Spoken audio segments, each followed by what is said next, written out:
Hello student, आज BA second year के education subject के अंतर्गत हम एक टॉपिक पे बात करेंगे और हमने टॉपिक रखा है मानसिक विकास को प्रभावित करने वाले कारक।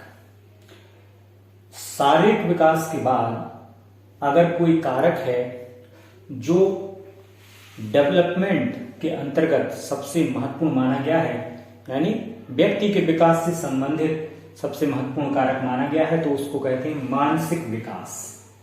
ठीक है, तो मानसिक विकास का निश्चित तौर पर व्यक्ति के पारिवारिक जीवन, व्यक्ति के सामाजिक जीवन, व्यक्ति के शैक्षिक जीवन और यूं कहें कि उसके संपूर्ण व्यक्तित्व के ऊपर जीवन भर प्रभाव देखा गया है। इसीलिए मानसिक विकास को प्रभावित करने वाले जो कारक होते हैं वो मानव विकास के अंतर्गत महत्वपूर्ण रूप से चर्चा का विषय माने जाते हैं।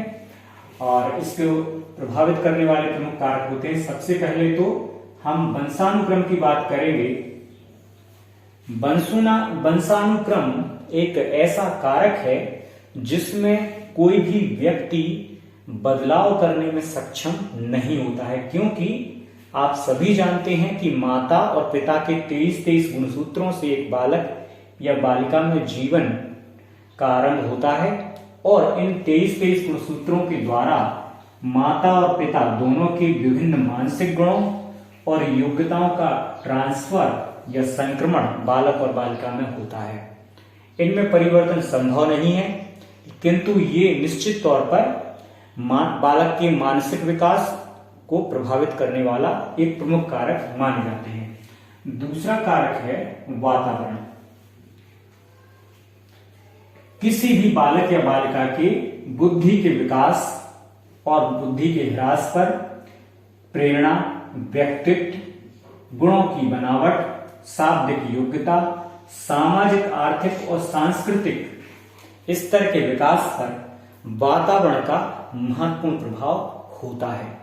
अगर किसी बालक को उचित रूप से अनुकूल वातावरण प्राप्त होता है तो निश्चित तौर पर उसकी बुद्धि का विकास उच्च स्तर पर होता है, उसमें बुद्धि का किसी प्रकार का ह्रास नहीं होता है और उसे अपने आसपास के वातावरण से आगे विकास करने की प्रेरणा मिलती है। उसके व्यक्तित्व का चहुमुखी विकास होता है, उसके गुणों में वृद्धि होती है, उसकी शारीरिक और मानसिक बनावट बहुत अच्छे प्रकार की होती है, उसमें शाब्दिक योग्यता का निर्माण होता है और वह सामाजिक, आर्थिक और सांस्कृतिक रूप से उन्नति करता है निश्चित तौर पर। तीसरा प्रमुख कारक है माता पिता की शिक्षा। वर्तमान समय में 2021 के समय में बालक के मानसिक विकास को प्रभावित करने वाला एक प्रमुख कारक माना गया है माता पिता की शैक्षिक योग्यता, कि माता पिता किस तरह की शैक्षिक योग्यता धारण करते हैं और क्योंकि इसके कारण बालक की आवश्यकताओं, रुचियों, बौद्धिक क्षमताओं, अनुकूलन, व्यवहार और मानसिक विकास का विशेष रूप से प्रभाव माता पिता की शिक्षा का इन कारकों के द्वारा बालक या बालिका पर पड़ता ही है। क्योंकि शिक्षित माता पिता बालक की आवश्यकताओं को ज्यादा अच्छे से समझते हैं, उनकी रुचियों को जानने का प्रयत्न करते हैं, जानते हैं, समझते हैं और उसको अप्लाई कर देते हैं। बौद्धिक क्षमताओं की अधिक गहराई से पड़ताल करते हैं, अनुकूलन की स्थिति को अधिक व्यवहारिक रूप से स्थापित करने का प्रयास करते हैं। बालक और बालिका के व्यवहार पर भी माता पिता के व्यवहार, बोलचाल की स्थिति का निश्चित तौर पर प्रभाव पड़ता है। अगर माता पिता आपस में बातचीत करते समय गलत शब्दों का प्रयोग करते हैं, कटु शब्दों का प्रयोग करते हैं, तो निश्चित तौर पर इसका गलत प्रभाव बालक और बालिका पर निश्चित ही नजर आएगा और बालक और बालिका के मानसिक विकास का निश्चित तौर पर ह्रास होगा। अगला बिंदु है स्वास्थ्य या हेल्थ। किसी भी बालक के शारीरिक विकास से ही उसके मानसिक विकास में वृद्धि और ह्रास निश्चित तौर पर होते हैं। वैसे कुपोषण से किसी बालक के मानसिक विकास पर कोई प्रभाव नहीं पड़ता है, ऐसा शिक्षा शास्त्री मानते हैं, लेकिन निश्चित तौर पे शारीरिक वृद्धि और विकास का मानसिक विकास पर कहीं ना कहीं अवश्य ही प्रभाव दिखलाई पड़ता है। अब ये सभी शिक्षा शास्त्री मानने लगे हैं, क्योंकि कोई भी मानसिक कार्य करने के लिए शरीर में एनर्जी का होना, पर्याप्त मात्रा में होना, पोषक पदार्थों का उचित रूप में होना अनिवार्य होता है। बहुत सारे पोषक पदार्थ हैं जो कि व्यक्ति के मानसिक विकास को प्रभावित करने का काम करते हैं। इसलिए स्वास्थ्य को उत्तम बनाने के लिए उचित पोषण और के द्वारा उचित स्वास्थ्य की आवश्यकता होती है, और उचित स्वास्थ्य होने पर उचित मानसिक विकास निश्चित तौर पर होगा, ऐसा सभी लोग इस बात से सहमत होते हैं। सामाजिक और आर्थिक स्थिति किसी भी बालक और बालिका के माता पिता की सामाजिक और आर्थिक स्थिति किस प्रकार की है, इससे बालक के मानसिक विकास में निश्चित तौर पे बाधा या गति पाई जाती है। क्रियाकलापों में भिन्नता स्पष्ट रूप से दिखलाई पड़ती है, क्योंकि आप देखें कि संपन्न परिवार या मध्यम परिवार और गरीब परिवार के बालक या बालिका के शारीरिक क्रियाओं में, मानसिक क्रियाओं में, सामाजिक क्रियाओं में स्पष्ट रूप से भिन्नता दिखलाई पड़ती है। अधिकतर शिक्षा शास्त्री ऐसा मानते हैं कि जो माता पिता संपन्न वर्ग के होते हैं उनके बालक निश्चित तौर पर मानसिक रूप से अधिक वृद्धि दर्ज करते हैं, उनका अधिक अच्छे से मानसिक विकास होता है। यौन भिन्नता, शिक्षा शास्त्री मानते हैं कि किशोरों और किशोरियों में विभिन्न प्रकार के गुणों में भिन्नता पाई जाती है, और इसका कारण होता है उनका लैंगिक भिन्नता। ठीक है, किशोरों में वैज्ञानिक विषयों, यांत्रिक क्रियाओं तथा तर्क आदि की योग्यता अधिक पाई जाती है, और किशोरियों में शाब्दिक गुणों, भाषा प्रयोग और लिपिकीय योग्यता अधिक देखने को मिलती है। ये उनकी यौन भिन्नता के कारण उत्पन्न हुए प्रभाव होते हैं। जातिगत स्थिति एवं राष्ट्रीयता, सामान्यतया शिक्षा शास्त्री किसी भी जाति या राष्ट्रीयता के कारण किसी भी बालक या बालिका में किसी भी तरह के मानसिक विकास में ह्रास को नहीं मानते हैं, कोई प्रभाव नहीं होता है इसका। लेकिन आज के समय में एक प्रमुख टॉपिक ऐसा माना जाता है कि जाति के कारण या राष्ट्र के कारण जो वातावरण उत्पन्न हो जाता है उससे बालक और बालिका के मानसिक विकास में कुछ न कुछ वृद्धि होती है या अवनति होती है। भारत की बात करें तो भारत की बात करें या फिर विश्व की बात करें, सभी जगह देखा गया है कि धर्म, जाति, क्षेत्र, भाषा, बोली, रहन सहन, वस्त्र, खानपान इत्यादि का बालक पर प्रभाव पड़ता है। इसलिए माता पिता को हमेशा सतर्क रहते हुए इन सभी से बालक और बालिका को बचाने का प्रयास करना चाहिए, और जब भी धर्म, जाति, क्षेत्र, भाषा की बात आए तो निरपेक्ष भावना से, लोकतांत्रिक भावना से केवल सकारात्मक विषयों को ही बालक और बालिका तक पहुंचाने का प्रयास किया जाना चाहिए। नकारात्मक पक्षों या नकारात्मक विषयों पर बात नहीं की जाए, ये सबसे अच्छी बात होती है कि आप उससे पे बात ही ना करें, चर्चा ही ना करें। क्योंकि भारत की समस्या आज के समय में बहुत सारे लोग मानते हैं कि जाति के कारण व्यक्ति का मानसिक विकास होता भी है और नहीं होता, मतलब दोनों प्रकार के व्यक्ति हैं। कुछ लोग मानते हैं जाति के कारण व्यक्ति के अंदर बहुत बुद्धि होती है, जैसे उच्च जाति के लोग जो हैं वो मानते हैं कि हम ज्यादा बुद्धिमान होते हैं और निम्न जाति के व्यक्ति कम बुद्धिमान होते हैं। तो क्या निम्न जाति के व्यक्ति कलेक्टर या राजनेता नहीं बनते हैं क्या? कभी ऐसा नहीं है, बल्कि ऐसी बातें करके कुछ उच्च जाति के लोग अपने आप को श्रेष्ठ साबित करना चाहते हैं। क्योंकि जब से भारत में शिक्षा सभी लोगों को मिलना प्रारंभ हो गई है, चाहे वो सामान्य वर्ग हो, चाहे मध्यम वर्ग हो, चाहे निम्न वर्ग हो, चाहे गरीब वर्ग हो, जब से भारत में सभी लोगों को शिक्षा मिलनी प्रारंभ हो गई है, तब से ही जो उच्च जाति के लोग हैं वो हीन भावना से ग्रसित हो गए हैं। क्योंकि अब मध्यम वर्ग के लोग, निम्न जाति के लोग, गरीब लोग के बच्चे भी स्कूलों में पढ़ने जा रहे हैं। उनका रहन सहन का स्तर सुधर रहा है, उनकी भाषा का स्तर भी सुधर रहा है, और अब वो कंपटीशन के लेवल में आ गए हैं कि वो तुमसे कंपटीशन कर सकते हैं। तो इस बात का बहुत ज्यादा मैंने देखा है कि लोग कहते हैं कि आरक्षण के कारण गरीब लोग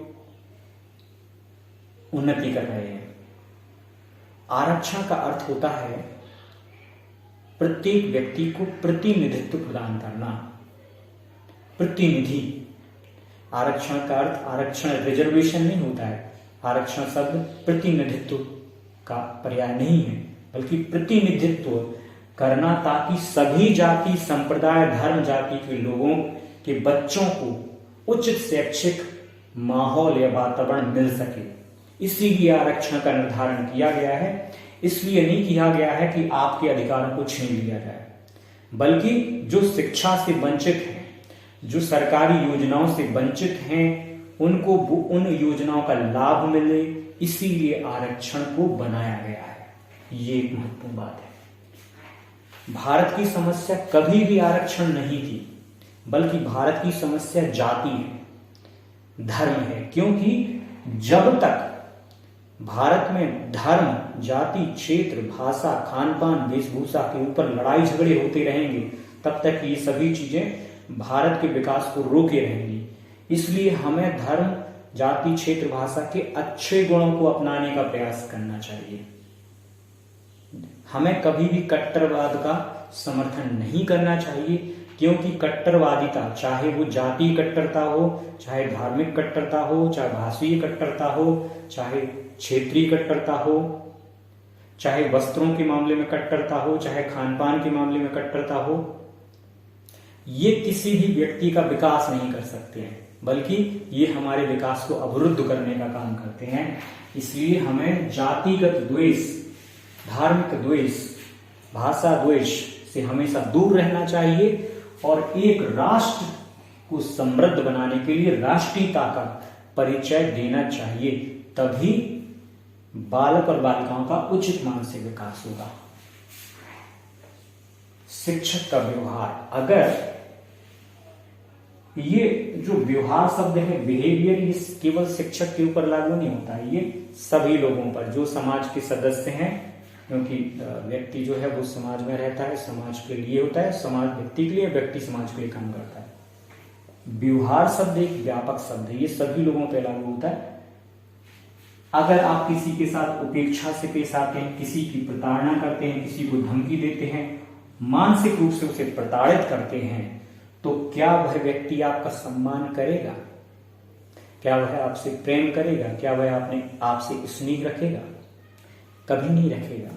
इसलिए किसी भी व्यक्ति को शारीरिक रूप से, मानसिक रूप से, आर्थिक रूप से उसका शोषण आपको नहीं करना चाहिए। दूसरे व्यक्ति का उसको प्रताड़ित नहीं करना चाहिए, क्योंकि जब भी वह दूसरा व्यक्ति सक्षम हो जाएगा अपने आप में, तो निश्चित रूप से वह इसका क्या करेगा?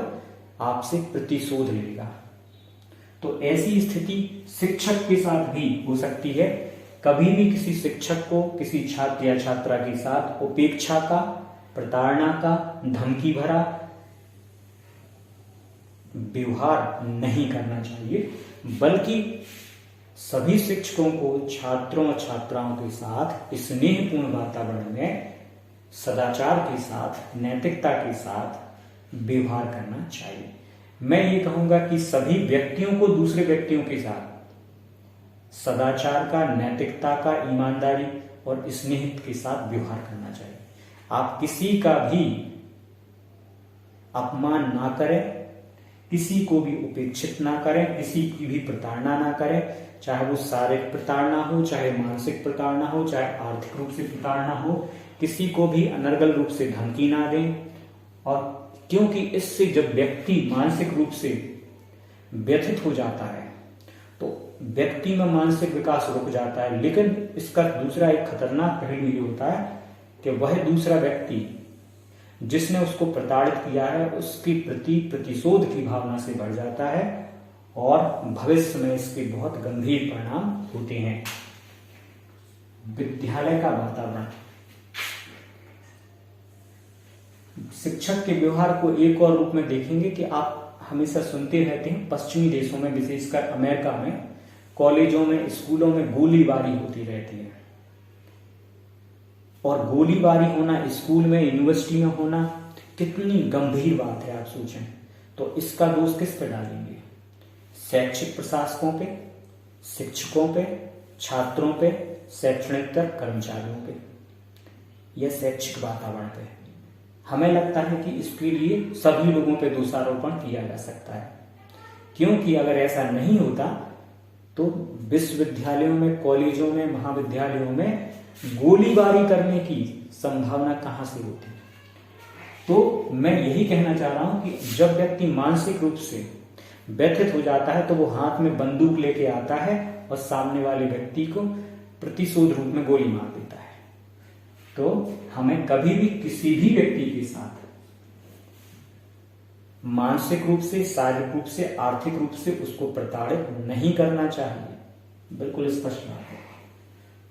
विद्यालय का वातावरण, विद्यालय के वातावरण को ऐसा बनाया जाना चाहिए, चाहे प्रबंधक हो, चाहे प्रिंसिपल हो, चाहे टीचर हो, चाहे अन्य कर्मचारी हो, कि सभी प्रकार की सांस्कृतिक, खेलकूद, मनोरंजनात्मक और शारीरिक क्रियाओं जैसी गतिविधियां लगातार रूप में, क्रम रूप से चलती रहें। और इससे क्या होगा कि छात्र और छात्राओं को एक दूसरे की संस्कृति, खेलकूद, मनोरंजन, हास्य, विनोद और फिजिकल एक्टिविटी जैसी गतिविधियों में शामिल होने का अवसर प्राप्त होता है। संस्कृतियों का इससे संक्रमण होता है और निश्चित तौर पर बालक, बालिकाओं, शिक्षक, प्रबंधक और शिक्षणेतर कर्मचारी सभी लोगों का सामाजिक स्तर ऊंचा होता है, बौद्धिक स्तर ऊंचा होता है, मानसिक स्तर ऊंचा होता है इन गतिविधियों से। अंतिम जो बिंदु है समाज का स्तर, इसकी हम बात करेंगे पुस्तकालय, वाचनालय, बाल भवन, अजायब घर और चिड़ियाघर और पार्क भी आप कर सकते हैं शामिल। अगर विद्यालय में संभव हो तो इन सभी को बनाया जाना चाहिए। लेकिन यहां बात हो रही है समाज की।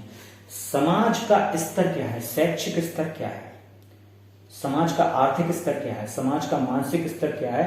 इसका प्रभाव भी बालक के मानसिक विकास को प्रभावित करता है। ये एक महत्वपूर्ण कारक है जो बालक के या बालिका के मानसिक विकास को प्रभावित करता है। इसलिए समाज का स्तर ऐसा होना चाहिए कि समाज बालक, बालिकाओं या यूं कहें कि सभी व्यक्ति के लिए पुस्तकालय, वाचनालय, बाल भवन, अजायब घर, चिड़ियाघर या पार्कों का निर्माण करवाए, उनकी देखरेख करे, ताकि सभी लोग उससे लाभान्वित हो, चाहे बालक हो, चाहे बालिका हो, चाहे छात्र हो, चाहे छात्राएं हो, चाहे शिक्षक हो, चाहे प्रबंधक हो, चाहे शिक्षणेतर कर्मचारी हो। समाज का स्तर ऐसा होना चाहिए, शैक्षिक स्तर ऐसा होना चाहिए कि वो पुस्तकालयों, वाचनालयों, बाल भवन, अजायब घर, चिड़ियाघर और पार्कों की स्थापना में विशेष रुचि दिखाए। तभी मानसिक विकास किसी भी बालक या बालिका का सुनिश्चित किया जा सकता है। एक महत्वपूर्ण बात है कि बालक के मानसिक विकास को प्रभावित करने वाला एक प्रमुख कारक तो है रहन सहन की स्थिति, पूर्व अनुभव, शैक्षिक अवसरों की स्थितियां, परीक्षण की विशेषताएं, संपादन की विधियां। ये प्रमुख कारक है जो किसी भी बालक के मानसिक विकास को प्रभावित करते हैं। अगर किसी बालक को रहन सहन की अच्छी स्थिति प्राप्त होती है तो निश्चित तौर पर उसका मानसिक विकास अच्छा होता है। अगर उसके पूर्व अनुभव अच्छे हैं तो निश्चित तौर पर उसका अच्छा मानसिक विकास होता है।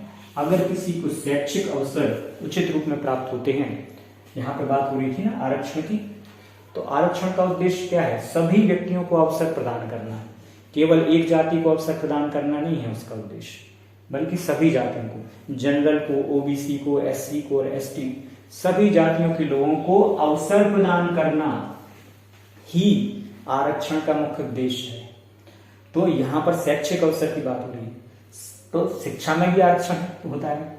तो सभी लोगों को, जो अच्छे योग्य व्यक्ति हैं, अच्छे योग्य बालक या बालिका हैं, उनको शैक्षिक अवसर प्राप्त हो, है ना। इसी अवसर, सभी को अवसर देना, यही मुख्य रूप से क्या है, महत्वपूर्ण बात है कि सभी बालक या बालिकाओं को समान रूप से शैक्षिक अवसरों की प्राप्ति हो सके, तो निश्चित तौर पे मानसिक विकास को प्रभावित करते हुए उसमें वृद्धि करेगा। Thank you very much.